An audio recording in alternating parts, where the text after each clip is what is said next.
ಈಗ ನಡೀತಾ ಇರೋದು ಮೋದಿ ಫೇವರ್ ಇದು ಅಷ್ಟೇ. ಅವರೇ ಬರ್ಬೇಕು ಸರ್ ಸದ್ಯಕ್ಕೆ. ಯಾರು ಪ್ರಧಾನಿ ಆದ್ರೂ ರಾಹುಲ್ ಗಾಂಧಿ. ಜನ ಅವ್ರದ್ದು ಅವ್ರ ಒಪಿನಿಯನ್ಸ್ ಕನ್ಸಿಡರ್ ಮಾಡ್ತಾರೆ, ಅವರು ಕಷ್ಟಗಳೆಲ್ಲ ಕನ್ಸಿಡರ್ ಮಾಡ್ತಾರೆ, ಚೆನ್ನಾಗಿ ಇಂಟ್ರಾಕ್ಟ್ ಮಾಡ್ತಾರೆ ಅವ್ರ ಜೊತೆ. ಪ್ರಧಾನಮಂತ್ರಿ ಯಾರಾಗಬೇಕು? ಅಫ್ಕೋರ್ಸ್ ರಾಹುಲ್ ಗಾಂಧಿ. ದೇಶ ಒಳ್ಳೇದಾಗ್ತದೆ ಸರ್. ನಮ್ಮ ಹಿಂದೂ ಮಕ್ಕಳಿಗೆ ಜನಗಳಿಗೆ ಚೆನ್ನಾಗಿ ಆಗ್ತಾ ಇದೆ. ಅವ್ರನ್ನ ತಪ್ಪು ಅಂತ ನಾವು ಕನ್ಸಿಡರ್ ಮಾಡೋಕ್ಕಾಗಲ್ಲ, ಯಾಕಂದ್ರೆ ಅವ್ರಿಗೂ ಒಂದು ಚಾನ್ಸ್ ಕೊಟ್ಟು ನೋಡಿದ್ರೇನೆ ನಾವು ಗೊತ್ತಾಗುತ್ತೆ ಅವ್ರು ಹೆಂಗೆ ಆಳ್ವಿಕೆ ಮಾಡ್ತಾರೆ ಅಂತ. ನೋಡಿ ಸರ್, ಯಾವ ಸರ್ಕಾರ ಬಂದೋಣ ಬೆಲೆ ಅಂತ ಹೇಳಲಿಕ್ಕೆ ಸಾಧ್ಯನೇ ಇಲ್ಲ ಸರ್. ಇರ್ತಾನೆ ಇರ್ತದೆ.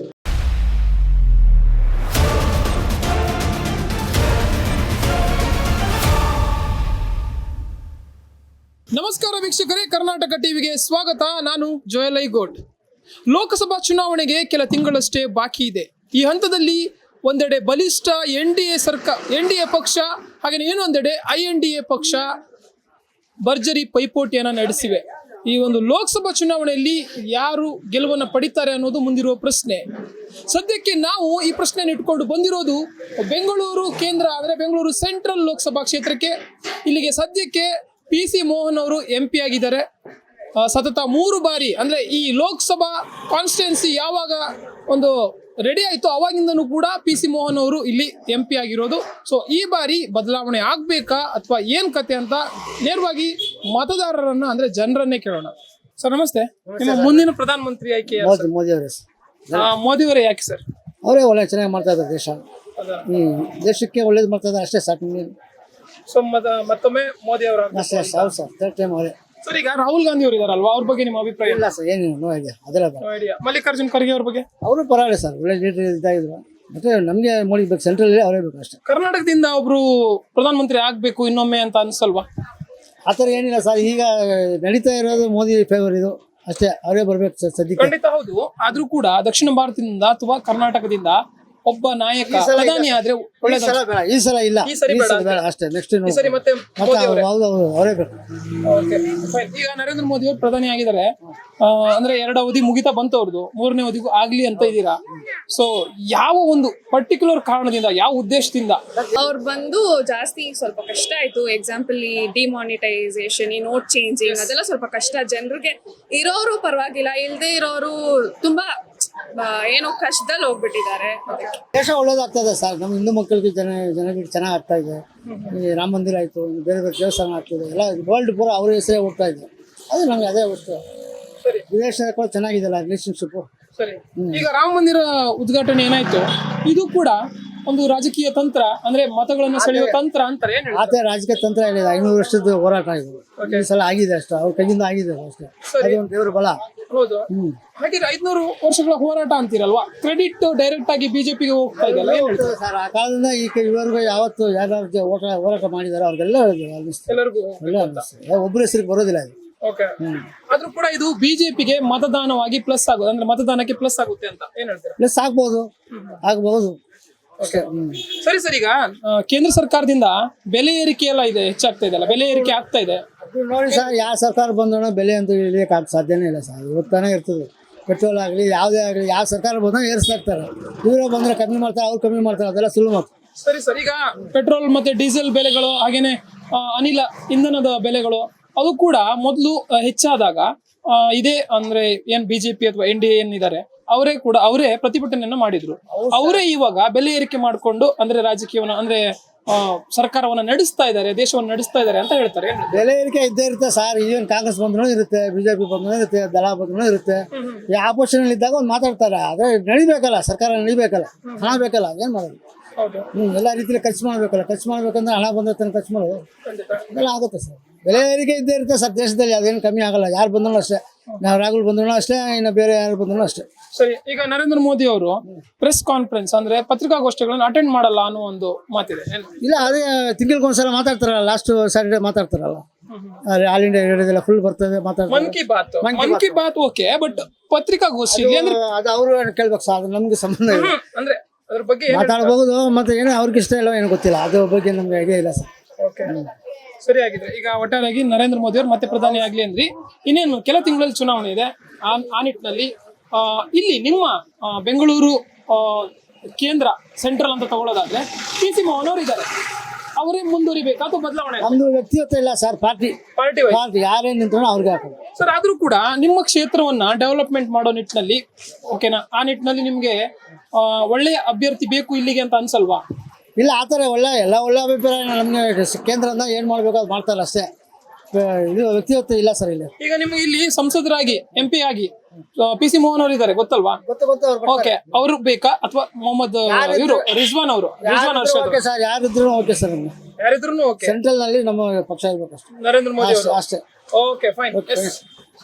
ಎಸ್ ವೀಕ್ಷಕರೇ, ಸೆಂಟ್ರಲ್ ನಲ್ಲಿ ಮತ್ತೆ ನರೇಂದ್ರ ಮೋದಿ ಅವರು ಪ್ರಧಾನಿ ಆಗ್ಲಿ ಅನ್ನೋ ನಿಟ್ಟಿನಲ್ಲಿ ಇಲ್ಲಿ ಯಾರೇನಿದ್ರು ಕೂಡ ಬಿಜೆಪಿ ಅಭ್ಯರ್ಥಿಗೆ ನಾವು ಮತವನ್ನ ಕೊಡ್ತೇವೆ ಅನ್ನೋದು ಸದ್ಯಕ್ಕೆ ಇವರ ಮಾತು. ಲೋಕಸಭಾ ಚುನಾವಣೆಗೆ ಕೆಲ ತಿಂಗಳಷ್ಟೇ ಬಾಕಿ ಇದೆ. ಈ ಹಂತದಲ್ಲಿ ಮುಂದಿನ ಪ್ರಧಾನಮಂತ್ರಿ ಯಾರು ಅನ್ನುವ ಪ್ರಶ್ನೆ ಕೂಡ ಜೋರಾಗಿ ಕೇಳಿ ಬರ್ತಾ ಇದೆ. ಸದ್ಯಕ್ಕೆ ನಾನು ಬೆಂಗಳೂರು ಕೇಂದ್ರ ಅಂದ್ರೆ ಬೆಂಗಳೂರು ಸೆಂಟ್ರಲ್ ಲೋಕಸಭಾ ಕ್ಷೇತ್ರದ ವ್ಯಾಪ್ತಿಯಲ್ಲಿದ್ದೇನೆ. ಇಲ್ಲಿನ ಜನರನ್ನ ಕೇಳೋಣ. ನಮಗೆ ಸ್ಪೆಷಲ್ ಆಗಿ ಇವಾಗ ಯೂತ್ ಸಿಕ್ಕಿದ್ದಾರೆ, ಅವ್ರನ್ನೇ ಕೇಳೋಣ ಅವರಿಗೆ ಮುಂದಿನ ಪ್ರಧಾನಿ ಯಾರಾಗಬೇಕು ಅಂತ. ಹಾಯ್, ನಿಮ್ಮ ಮುಂದಿನ ಪ್ರಧಾನಮಂತ್ರಿ ಆಯ್ಕೆ ಯಾರು? ನಮ್ಮ ಮುಂದಿನ ಪ್ರಧಾನಮಂತ್ರಿ ಆಗಿ ಯಾರು ಚೆನ್ನಾಗಿ ಆಳ್ವಿಕೆ ಮಾಡ್ತಾರೋ ಅವರೇ ಆಗ್ಬೇಕು ಅಂತ. ಓಕೆ, ಈಗ ಒಳ್ಳೆ ಪ್ರಧಾನಮಂತ್ರಿಗೆ ಇರ್ಬೇಕಾದಂತ ಕ್ವಾಲಿಟೀಸ್ ಬಗ್ಗೆ ಹೇಳೋದಾದ್ರೆ? ಒಳ್ಳೆ ಕ್ವಾಲಿಟೀಸ್ ಅಂದ್ರೆ ಎಲ್ರು ಕನ್ಸಿಡರ್ ಮಾಡ್ಬೇಕು. ಬರೀ ಇರೋರ್ ಹತ್ರನೇ ಇರೋರ್ನೇ ಬೆಳೆಸಬಾರ್ದು, ಇಲ್ದೇ ಇರೋರ್ನು ಕೂಡ ಅವ್ರು ಬೆಳೆಸ್ಬೇಕು. ಓಕೆ, ಈಗ ರಾಹುಲ್ ಗಾಂಧಿ ಮತ್ತೆ ನರೇಂದ್ರ ಮೋದಿ ಅಂತ ನೋಡಕ್ ಹೋದ್ರೆ ಪ್ರಧಾನಿ ಅಭ್ಯರ್ಥಿಗಳಾಗಿ ಯಾರು ಪ್ರಧಾನಿ ಆದ್ರೂ ಉತ್ತಮ ಅಂತ? ರಾಹುಲ್ ಗಾಂಧಿ. ಯಾಕೆ ರಾಹುಲ್ ಗಾಂಧಿ ಅವ್ರು ಆಗ್ಬೇಕು ಅಂತ? ಕಾರಣಗಳು? ಅವರು ಜನ ಅವ್ರದ್ದು ಅವ್ರ ಒಪಿನಿಯನ್ಸ್ ಕನ್ಸಿಡರ್ ಮಾಡ್ತಾರೆ, ಅವರು ಕಷ್ಟಗಳೆಲ್ಲ ಕನ್ಸಿಡರ್ ಮಾಡ್ತಾರೆ, ಚೆನ್ನಾಗಿ ಇಂಟ್ರಾಕ್ಟ್ ಮಾಡ್ತಾರೆ ಅವ್ರ ಜೊತೆ. ಓಕೆ, ನರೇಂದ್ರ ಮೋದಿ ಅವರು ಮತ್ತೆ ಪ್ರಧಾನಿ ಆಗೋದು ಬೇಡವಾ, ಯಾಕೆ ಅಂತ? ಯಾಕೆ ಅಂದ್ರೆ 2 ಅವಧಿ ಅವರೇ ಇದ್ರು ಪ್ರಧಾನಿಯಾಗಿ, 2 ಟರ್ಮಿಗೆ, 3ನೇ ಟರ್ಮಿಗೆ ಬೇಡವಾ ಅಂತ? ಅವ್ರು ಬಂದು ಜಾಸ್ತಿ ಸ್ವಲ್ಪ ಕಷ್ಟ ಆಯ್ತು. ಎಕ್ಸಾಂಪಲ್ ಈ ಡಿಮಾನಿಟೈಸೇಷನ್, ಈ ನೋಟ್ ಚೇಂಜಿಂಗ್, ಅದೆಲ್ಲ ಸ್ವಲ್ಪ ಕಷ್ಟ. ಜನರಿಗೆ ಇರೋರು ಪರವಾಗಿಲ್ಲ, ಇಲ್ದೇ ಇರೋರು ತುಂಬಾ ಏನೋ ಕಷ್ಟದಲ್ಲಿ ಹೋಗ್ಬಿಟ್ಟಿದ್ದಾರೆ. ಓಕೆ, ಆಸ್ ಅ ಯೂತ್ ಅಥವಾ ಒಂದು ಇದನ್ನ ವಿದ್ಯಾರ್ಥಿಯಾಗಿ ನೀವು ಏನನ್ನ ಬಯಸ್ತೀರಾ ಮುಂದಿನ ಅಂದ್ರೆ ನೆಕ್ಸ್ಟ್ ಸರ್ಕಾರದಿಂದ? ಯಾವ ರೀತಿ ನಿಮ್ಮ ಒಂದು ಎಕ್ಸ್ಪೆಕ್ಟೇಷನ್ಸ್ ಏನಿರುತ್ತೆ ಸ್ಟೂಡೆಂಟ್ಸ್ ಆಗಿ? ನಮ್ಗೆ ನ್ಯೂ ಎಜುಕೇಶನ್ ಪಾಲಿಸಿ ಅಂತ ಒಂದು ಪಾಲಿಸಿ ಇದೆ. ಸೊ ಅದ್ ನಮ್ಗೆ ಕ್ಯಾನ್ಸಲ್ ಮಾಡಿದ್ರೆ ಚೆನ್ನಾಗಿರುತ್ತೆ. ಯಾಕಂದ್ರೆ ನಾವು ತುಂಬಾ ಕಷ್ಟಪಟ್ಟಿದೀವಿ, ಟೆಸ್ಟ್ ಫೀಸ್ ಆಗಿ ಯೂಸ್ ಮಾಡ್ಕೊಂಡಿದ್ದಾರೆ ನಮ್ಮ ಬ್ಯಾಚ್ ಅವ್ರನ್ನ. ಸೊ NEP ಕ್ಯಾನ್ಸಲ್ ಆದ್ರೆ ಚೆನ್ನಾಗಿರುತ್ತೆ. ಓಕೆ, ಈಗ ಹಾಗಿದ್ರೆ ಪ್ರೆಸೆಂಟ್ ಇರೋ ಸ್ಟೇಟ್ ಗೌರ್ಮೆಂಟ್ ಬಗ್ಗೆ, Karnataka state government Congress government ಬಗ್ಗೆ? ಕಾಂಗ್ರೆಸ್ ಒಳ್ಳೇದೇ ಮಾಡಿದ್ದಾರೆ. ಎಕ್ಸಾಂಪಲ್ 2000 ಹಾಕೋದು ಪ್ಲಸ್ ಫ್ರೀ ಬಸ್ಸಸ್ ಒಳ್ಳೇದಾಗಿದೆ. ಅವ್ರಿದ್ರೆ ಮತ್ತೆ ಚೆನ್ನಾಗಿದೆ. ಈಗ ಸೆಂಟ್ರಲ್ ಅವರೇ ಬರಲಿ ಅಂತಲ್ಲ? ಓಕೆ, ನೀವೇನ್ ಹೇಳ್ತೀರಾ, ಪ್ರಧಾನಮಂತ್ರಿ ಯಾರಾಗಬೇಕು? ಅಫ್ಕೋರ್ಸ್ ರಾಹುಲ್ ಗಾಂಧಿನೇ. ಯಾಕೆ ರಾಹುಲ್ ಗಾಂಧಿ ಅವರು? ಯಾಕಂದ್ರೆ ನಾವು ನೋಡಿರ್ಬೋದು, ಇದು ಇಂದಿರಾ ಗಾಂಧಿ ಆಳ್ವಿಕೆ ಮಾಡ್ಕೊಂಡ್ ಬಂದಿರುವಾಗಿಂದ ಅವರೇ ಚೆನ್ನಾಗಿ ಮಾಡ್ಕೊಂಡ್ ಬಂದಿದ್ದಾರೆ. ನಮ್ಮ ಫ್ರೆಂಡ್ ಹೇಳ್ದಂಗೆ ಅವರು ಪೂವರು ಅವರೆಲ್ಲ ಕನ್ಸಿಡರ್ ಮಾಡ್ದಿರ.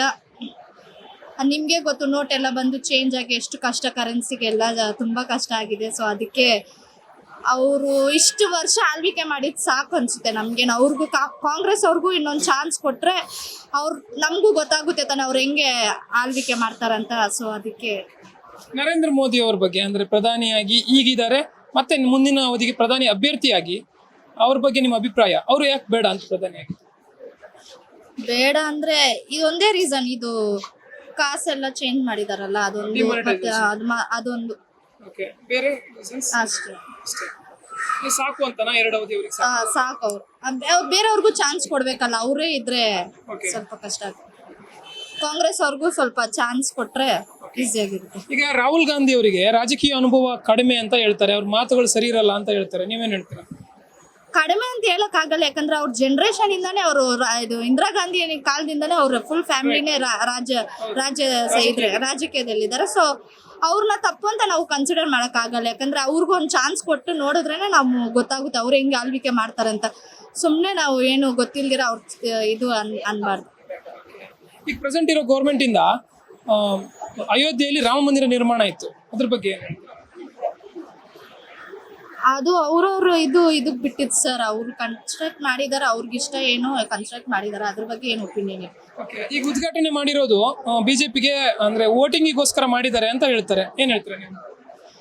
ರಾಜಕೀಯ ಪ್ರಕಾರ ನೋಡಿದ್ರೆ ಮೋಸ್ಟ್ಲಿ ಹಂಗೆ ಇರ್ಬೋದು ಸರ್. ಅವರು ನೆಕ್ಸ್ಟ್ ಎಲೆಕ್ಷನ್ ವಿನ್ ಆಗ್ಬೇಕಂತ ಅವರು ಇದು ಮಾಡಿರ್ಬೋದು. ಸೊ ಈಗ ನರೇಂದ್ರ ಮೋದಿ ಅವರ ಸರ್ಕಾರದಿಂದ ಅಂದ್ರೆ ಸೆಂಟ್ರಲ್ ಗೌರ್ಮೆಂಟ್ ಏನಿದೆ ಅದರಿಂದ ಬೆಲೆ ಏರಿಕೆ ಆಗ್ತಾ ಇದೆ ಹೆಚ್ಚಾಗಿ. ಜಾಸ್ತಿ ಹೆಚ್ಚಾಗಿ ಆಗ್ತಿದೆ. ಪೆಟ್ರೋಲ್ ನೋಡ್ಬೋದು, ಪೆಟ್ರೋಲ್ ಜಾಸ್ತಿ ಬೆಲೆ. ತರಕಾರಿ ಆದ್ರೆ ಹೋದ್ರೆ ಹೈಯಲ್ಲಿ ಹೋಗ್ಬಿಡುತ್ತೆ. ಪೂರ್ ಮಕ್ಳೇ ನೀವು ಕನ್ಸಿಡರ್ ಮಾಡ್ರಿ, ಅವ್ರು ಹೆಂಗ್ ಇದ್ ಮಾಡ್ತಾರೆ. ನೀವು ನೋಟ್ ಎಲ್ಲ ಚೇಂಜ್ ಮಾಡಿದ್ರೆ ಅವ್ರು ಹೆಂಗ್ ಮಾಡ್ತಾರೆ. ನೀವು ಮತ್ತೆ ಕರೆನ್ಸಿನ ಇದು ಎಲ್ಲ ಇದು ಎಲೆಕ್ಟ್ರಿಕ್ ಆಗಿ ಮಾಡಿದ್ರೆ ಅವ್ರು ಹೆಂಗೆ ಇದ್ ಮಾಡ್ತಾರೆ. ಡಿಜಿಟಲ್ ಆಗಿ ಮಾಡಿದ್ರೆ ಇವಾಗ ಪೂರ್ ಅವರೆಲ್ಲ ಕೂಲಿ ಮಾಡೋರ್ನೇ ತಗೊಳ್ಳಿ, ಅವರೆಲ್ಲ ಹೆಂಗೆ ಇದು ಡೈಲಿ ವೇಜಸ್ ಎಲ್ಲ ಸ್ವಲ್ಪ ಕಷ್ಟ ಆಗುತ್ತೆ. ನಿಮ್ಗೆ ಯೂತ್ ಆಗಿ ಡಿಜಿಟಲೀಕರಣ ಇಷ್ಟ ಇಲ್ವಾ? ಆಗಿದ್ರೆ ಡಿಜಿಟಲೀಕರಣ ಏನಾಗಿದೆ ಯೂತ್ಸ್ಗೆ ಇಷ್ಟ, ಯೂತ್ಸ್ಗೆ ಯೂತ್ಫುಲ್ ಆಗುತ್ತೆ, ಬೇರೆಯವ್ರಿಗೆ ಬೇಡ ಇದು. ಓಕೆ ಎಸ್ ವೀಕ್ಷಕರೇ, ಇದಾಗಿತ್ತು ಇಲ್ಲಿನ ಯುವ ಮತದಾರರ ಮಾತು ಲೋಕಸಭಾ ಚುನಾವಣೆ ಬಗ್ಗೆ, ಹಾಗೇನೆ ಮುಂದಿನ ಪ್ರಧಾನಮಂತ್ರಿ ಯಾರಾಗಬೇಕು ಅನ್ನೋದ್ರ ಬಗ್ಗೆ. ಕ್ಯಾಮರಾ ಪರ್ಸನ್ ಗಿರೀಶ್ ಜೊತೆ ಜೋಯಲ್ ಐಗೋಡ್, ಕರ್ನಾಟಕ ಟಿವಿ, ಬೆಂಗಳೂರು.